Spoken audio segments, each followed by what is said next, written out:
So yeah, lads, like yesterday, man, as I said, I was just absolutely bowled over by the Man United performance. I haven't seen that since like maybe Sir Alex Ferguson left. Yeah, Um, in terms of the effort, the energy, the kind of like, I know the players were so comfortable on the ball. There was times where I was literally watching, and I don't know if it's a little bit of an inferiority complex towards Man City because they've been so dominant, but there was and so many people had clicked it up. But on near the manager's touchline, we had about a sequence of like 6 or 7 passes, yeah, I saw that. and like Yeah, we were like doing a rondo in like yeah, on a bit of the park, and I was like, on the pitch. Yeah, I ain't seen that from United for I just ain't seen that. Do you know what I mean? So,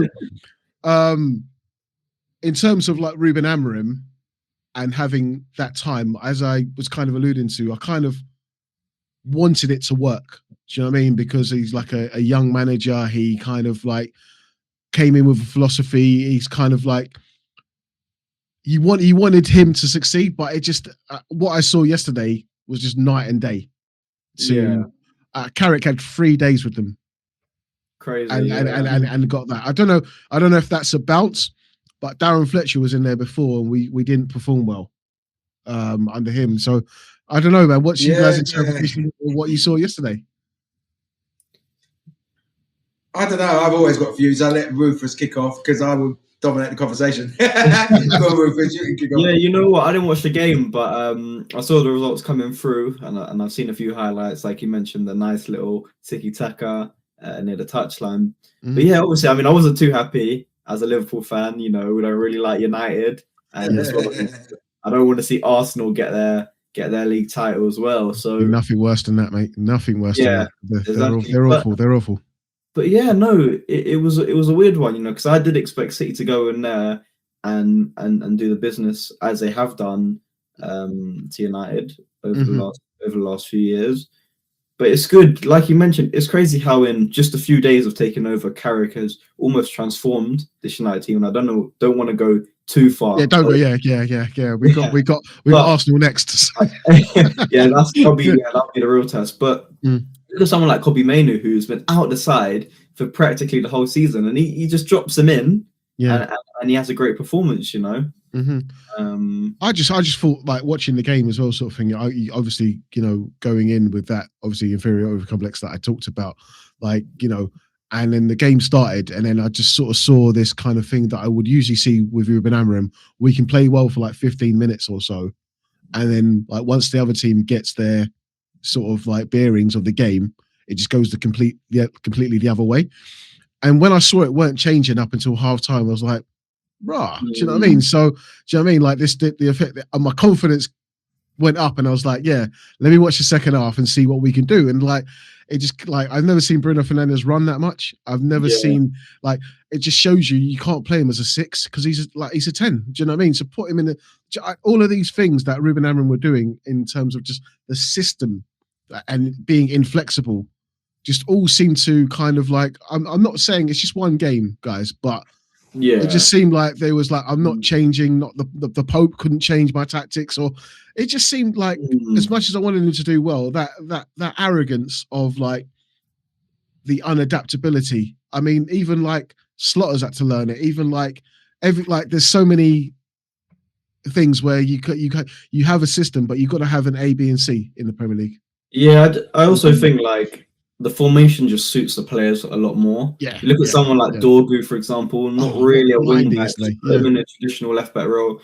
You look at someone like Mbeumo, who is almost in that sort of Salah mold as right back. He's not really a wing back. He's not really an inside 10. He's a right winger, you know. So putting him in his natural position. We played him up front. We played him spearheading yesterday.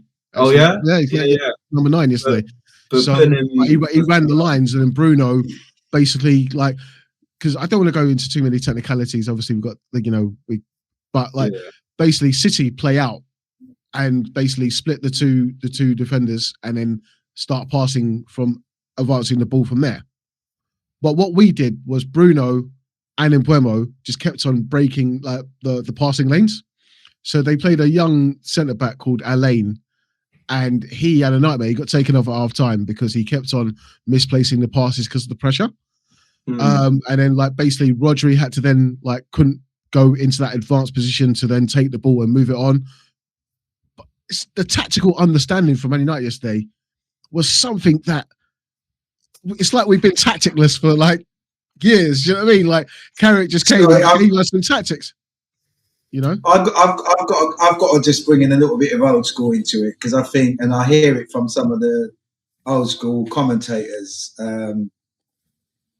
whatever tactics you play, whatever systems you play, nothing matters if you don't put in the hard work as a team. The hard yards. If you don't press, if you don't press as a team, you know, it don't matter. You know, I hear a lot about, from my day, you didn't hear a lot of these phrases like playing in between the lines and whatever, but it didn't mean that you didn't take them into consideration, or managers or coaches and players didn't take them into consideration in the way you had to counteract the opposition. Mm-hmm. The saying is, in my day, was earn the right to play. Yes, and mate. that means you've got to go and get the ball, and you've got to go and, you know, like the old Barcelona, I think it was ethos, Real Madrid, Barcelona ethos. You know, they were always good on the ball. Hello, they were always good on the ball, but that's because they always got the ball back within 5-6 seconds. Yeah. Right? Because they would always work hard and press together to get the ball. So listening to some of what they were doing, that's just desire. That's just basics. That's just. But that hasn't been there. That's precisely my point. But it hasn't been there, and this is where you've heard me say before. There's a combination between, I think, players got to take the responsibility, because players are the ones who get the manager sacked, because there weren't many different players. What's his name? Mainoo. He was one of the only additions, but I know he's a good player and things like that. And he should have, to me, I know he's been injured as well. So, you know, I'm not. Oh, we had that Maguire back. We've got Lisandro Martinez back as well. But you've had Maguire. You've had Maguire over time and over the seasons where you've been not so great. You know. Yeah. It's a love-hate relationship with Mags. 1 minute I love him, 1 minute I hate him. Do you know what I mean? You know? I think he's a good player. I just think he gets a hard time. I really do. I think he's a good defender. But, you know, he wasn't just a good defender. When he first came on the scene and when he came and played for England, he was one of the first English defenders for a long time that used to bring the ball out. So all of a sudden, everybody just went against him, and then the whole media went against him. And then I've always said he got a hard run. The whole world, that I look at the life world, is just being followers. 1 or 2 people start, and then the whole world starts on you, and that's it. Everybody just thinks £85 million for a defender, though, mate. You know, you got to be top notch. I was looking at you, but you can only do so much when everybody's just beating you down. I just watched him get beat down by everybody, and I just couldn't understand at the time. I just couldn't understand why is he getting beat down that badly by everybody. He's only a human being, but that's neither here or there. For me, I just think Man United at the beginning of the season, I was impressed with their team. I was impressed with their squad. They've had a bit of bad luck, even with the old manager. They've had a bit of bad luck where they played well and lost games, and that happens. And then you get into a rut, you don't win games, and, you know, some people then start, you know, someone's got to take the blame, and the managers have to take the blame. I get it. I understand that. The managers take the blame, but as Roy Keane always says, like, and you alluded to it a minute ago, the hard yards and all this sort of thing, Roy Keane always says, do your job. You've got to do your job. Do you know what I mean? And I saw Man United do that yesterday. And I don't know if it's just a bounce because Carrick's coming or whatever. I hope we can consistently do it. But it seems like these players have ran through each other for years. Yeah, for a long time. But not just for each other. Sometimes you run for the manager, and sometimes you lose faith in the manager. Carrick's coming. Carrick's maybe coming with a different vibe. He's well, I think he knows the ethos of Manchester United. He knows the ethos. You even saw Alex Ferguson, like, because I only watched the second half, but you know, you even saw Alex Ferguson. He got up out of his seat, didn't he? He got up out of his seat. He got up out of the seat, and he doesn't even stand up. This is the Man United that I know. This is what I made, or what I came and inherited, and then took on and enhanced. because they were running for each other. They earned the right to play. They created chances. They scored goals. I wish it was 3-0 because the last goal should have been 6. It should have been about 5 or 6 actually, if we had 3 goals disallowed, mate. So I mean, but City's line is so high that, you know, if we're trying to obviously get that advantage of play off the shoulder, obviously their line's really good. So obviously the referees look back about 3 goals, but that should, like, on another day, if without bloody VAR, we would have probably got about 5. But that doesn't take it being 2-0 doesn't take away from the dominance of that result. And no, it was dominant. You know, it was very, very pleasing. For Man United supporters, you must have been happy and excited, and you're not wrong to think, is this the turning point? Because I wouldn't go that far, mate. I've seen many full storms at Man United. Listen, you know, I think that's life, and I think that's football for you. But they will have to say to themselves, as professional players, this is what we can do, and it's down to them now. They set the standard now. It's got nothing to do with Carrick. It's got nothing to do with any other manager. This is you players. This is what you have done. This is what you can do. You're professionals. Now, you take every game as it comes. You keep up the same standard. You've got to now. There's a saying in football. You make your own standards. You set your standards. Nobody don't set it for you. And your standards is based on your last game. You're only as good as your last game. Yes, mate. You only look at your last game. You know, so your last game was a very good game. So now you got to base your standard, and I'm sure that there's a lot of Man United players and, you know, others that are getting chances as well that want to impress whoever manager comes in and Carrick wise he's there. With that performance, though, it's like they've given themselves the rope to hang themselves, because if we know that they can play like that and they don't consistently give us that. I watched a lot of the United fan reaction channels after the game and stuff like that sort of thing, and everyone was in awe. Like, and the predominant point was like, we don't even care if we lose some of the games, but just give me that heart and that desire. And I feel like Old Trafford, the fans didn't even leave until like half an hour, 45 minutes after the game. They were there because they haven't seen that. And I feel like that's the connection you want. You want to see your players run the hard yards. And I think the value of that in football never changes, regardless of how many brilliant players you've got. You've got to do. I think that's what's missing in this day and age, the consistency of that hard work. We talk about Liverpool. Like, Liverpool started off well. Look at Sunderland, by the way. Look at Sunderland every week. You know exactly. They've got the best team, but I mean, like, they're the hardest defence in the league. Some of the mediocre teams, they give you 100%. Some of the best teams with the pretty players, that's going back to when you was asking me about the Mavericks the other day, which are the best players to coach. It's not worth having Mavericks if they're not going to work. Yes, you've got to work, no matter whether you're a Maverick or not. You got to earn your right to be your Maverick and to do the bits that Mavericks does. Win games, go and win a game for us, but you still got to work. Yeah, you can't just have it on the plate. You know, so Rufus. I just think it was a good game. As a Liverpool fan, thanks for giving me my moment in the sunshine to talk about that result. But in terms of before we go on to one of the other points, how are Liverpool doing for you, and how do you see the Premier League kind of developing? You know, obviously the Man United result gives Arsenal a good advantage, but they didn't take it yesterday against Forest, did they? Yeah, exactly. Yeah, well, look, it's been a funny old season. I mean, you know, the season, it's been so weird. It almost feels like the Szoboszlai free kick against Arsenal was another lifetime ago. But look, for Liverpool, we've been grinding out some decent results. We're unbeaten in a few games, but look, Liverpool should be battling for the Premier League season in, season out. You look at the season that we just come off of. You look at the amount of money that we've invested, and look, the goal should be to win Premier Leagues, to win Champions Leagues, which it doesn't look like we'll be able to do this season.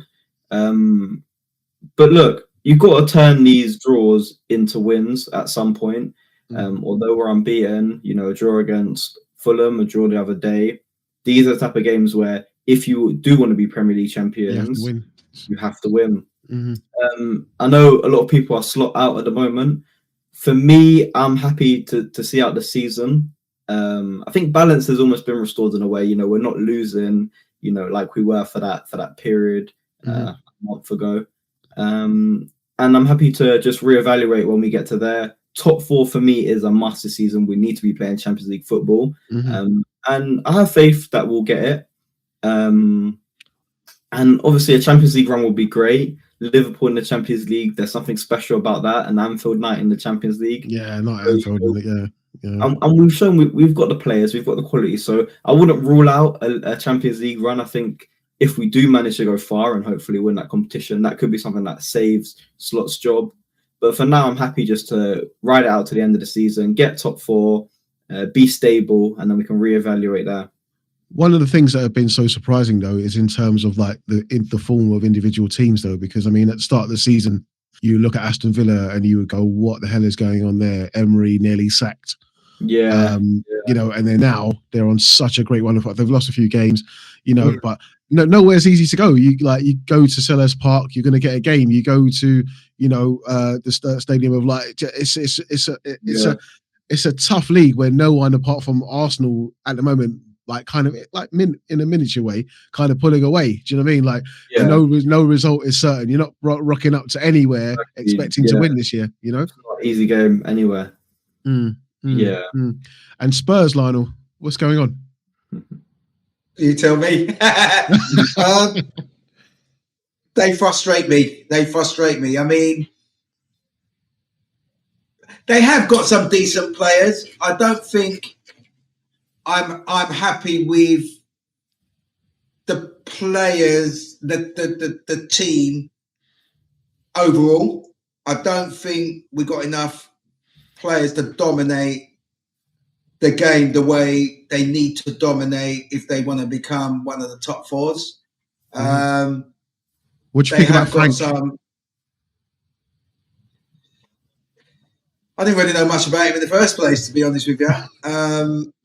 My son says he was good. He is, but I just think if you want did a consistent job at Brentford, didn't he? Really, but that's Brentford as far as I'm concerned, and I'm no disrespect, but if you want to compete with the best, I expected to see a step up, somebody else that was a little bit more tried and tested in that hot seat. They're saying about people going to Tottenham, the managers going to Tottenham, no matter what the manager is. They've had some decent managers go there, but it's almost like they ain't got the full control of the team or of what's happening in terms of signings and things. Because your director of football just quit or something, innit? Or something like there's so much politics going on in the ballroom at Tottenham. Yeah. Daniel Levy's just gone as well. Levy's gone. Yeah. But at the same time, just talking about Man United's performance yesterday, when you looked at Tottenham's second half performance against Aston Villa, it was almost like, wow, that's what they're capable of, and that came from what we were just talking about. You've got to put the graft in. You put the graft in, anything else happens. Everything else will happen. Earn the right to play. And then they came out in the second half. They were pressing everything. Aston Villa no longer could have the luxury of just passing the ball out. And all of a sudden, Tottenham were just getting chances. They scored within the first 10 minutes, I think 5 minutes of the second half. But I was saying to my son, I was watching the game with my son, I was saying, too little, too late. You can't decide that you're just going to turn it on in the second half and you're 2-0 down and expect to win the game. So it is a bit frustrating, but we'll see. There's been a couple of signings that I'm still not 100%. Conor Gallagher came in the other day, didn't he? Yeah, look, we need somebody who's going to be, somebody else in there different who's going to be biting in that midfield. You need somebody else. He may be that person. I don't know. Because you look at the team and the squad, they've got some decent players in different positions, but they still look very vulnerable and weak as a team. Yeah. So I mean, Kudus had an effect at the start, and it looks a bit like like it looked like it was on a wave, but then now it's kind of just sort of crashed a little bit. My son loves Kudus, and it's not done anything for me. Not for a long while. No. I've not seen anything. Richarlison is here and there. Yeah, always has been since he's come over. I had more respect for him as a player, and I thought he was a decent player before he came to Tottenham. Is Madders still injured as well? Or? I believe so. I ain't seen him for. He's a big misfit, isn't it? Yeah. I think he would be. I think he still would be because. I think he would. He has been, and he would be. Yeah, definitely, without a doubt. But we will see. We will see. As long as we don't get relegated, which is you can't write off. Well, you were 16th last year, mate. just behind Man United. Yeah. Just about. Well, you can't. I'm not joking. You can't write it off. As long as we don't get relegated, then we'll start again next year. That's how I'm looking at it in January. Well, obviously, a lot of people calling for Thomas Frank's head. Are you going to remain level-headed and just wait out the season, or do you reckon changes might need to be made if the form doesn't pick up? I think changes may have to be made, but it depends on with who. It's not worth, jumping out the frying pan into the fire. It depends on who they then decide to bring in. Because the manager merry-go-round is going to be quite big, because I think Iriola, I think Glasner, I think there's quite a few managers that are walking away from their jobs at the end of the season. So it might be best to maybe hold tight until, I think I'm not to mention Tottenham. I know Luis Enrique is available, but he ain't going to Tottenham. But do you know what I mean? I think there's quite a few managers that are about. You could sneak in at Ancelotti. He might not stay at Brazil. I don't know, but possibilities everywhere. But for the last little bit, we've been through all of our clubs, but for the last bit of it, I think we'll spend about 5-6 minutes on a discussion that we had when all three of us, well, obviously Rufus is my nephew. I've known him for years, but obviously I just met Lionel at my brother Clive's barbecue last summer, and I met Lionel for the first time, and obviously Rufus told me that Lionel's an ex-footballer and stuff like that sort of thing. So started talking about many things, and then we got into this predominant conversation about, stylistically, the system game in modern times compared to the more, I wouldn't say freestyling. There's still tactical discipline. I mean, but players were a bit more free in terms of turning it on, and sort of we use Ronaldinho as the kind of as the archetypal player, and we were sort of saying and argue what a bit of a debate was, could he do what he did then in this generation with system-based football? And Rufus, I just wanted to let you pick up from there. I think we've had this conversation a few times, me and Aaron. But I just believe, not that a player like Ronaldinho with his quality couldn't shine in the modern game. I think that would be ridiculous to say. I just feel like that archetype of a Maverick type player just may not be able to thrive as much. I think if you look at a professional player and their base level at this moment in time as the game's developed, I think the physicality, the stamina, the strength that the average football player possesses is much greater than 10, 20 years ago. And that comes from things like a healthier lifestyle. I also think the technical ability of the base level footballer has improved. And I also think tactics have improved as well. And therefore, I don't foresee someone like a Ronaldinho, if he came to the Premier League in today's era, for example, he might not have as much time on the ball. It's much more difficult to get past a more physically imposing player. So just for those reasons, I don't believe he would be as great as he was, but that's not to say he wouldn't still be, a great player and a real threat. I hear that, because I feel like in Spain, obviously even football in the context of that time, there was a lot of space to do these things. And I feel like with the athleticism of, say, for instance, in the Premier League, just for instance, an N'Golo Kante who will run and chase you in the context of that kind of modern athleticism, possibly with the system game to nullify him, the evolution of how we do things probably maybe would make him a bit less effective. But I still feel like the things that he could do in terms of reading the game, and I feel like when we were having this discussion before, Lionel was pointing out that players like him do kind of see things or foresee things before they happen. And Lionel, I don't know if you want to elaborate on that. Yeah, I think the first thing to kind of mention is that, remember, the Premier League in these days is a very challenging environment for anybody. Because even the best players who come from abroad struggle in the Premier League to start yes, off with. They do, Let's be realistic about how hard the Premier League is, which is why it's seen as one of the best leagues in the world now, because you've got the quality and the tempo and the physicality. You've got everything in the Premier League. It's totally different. There's many players today that will join the Premier League from Spain last year or one of the other top leagues around the world and will still struggle in the Premier League. So let's put it into the right context as well.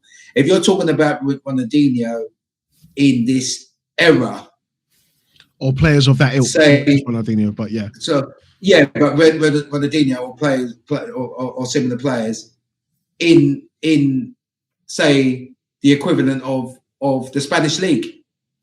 I think he would still be able to do it in the Spanish league, because the Spanish league, you still have the same sort of space or more space than you would have in the Premier League. I still believe there are still space in the Premier League to do these things for players. He's just knowing when and where to do it. And I do believe that Ronaldinho will be able to know what to do and when to do. Obviously, when we see all the skills and everything on video clips, etc., they're just clips. He's not doing these things all the time and through the game. They're just clips that he has they're done moments. in-game.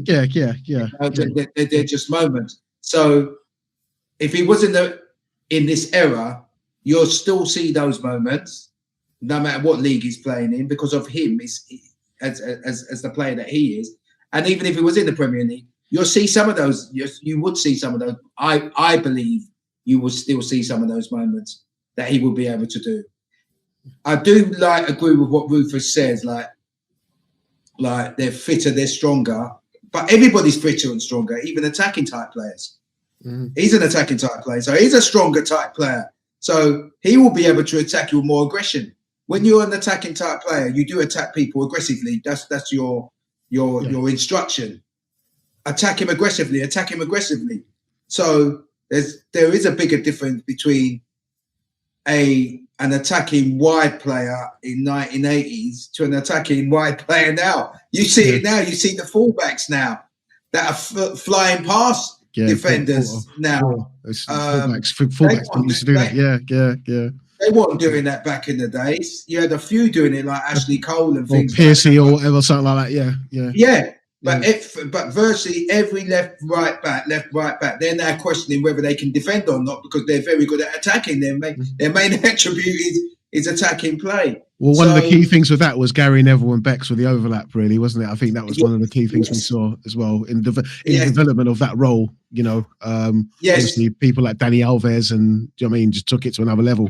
Really, Cafu, all of these players. I was even reading in the. And that was more recent era. I was reading on the news, because they said there's a little bit of a rift between, and you would know this, Rufus, as a Liverpool supporter, Mane, and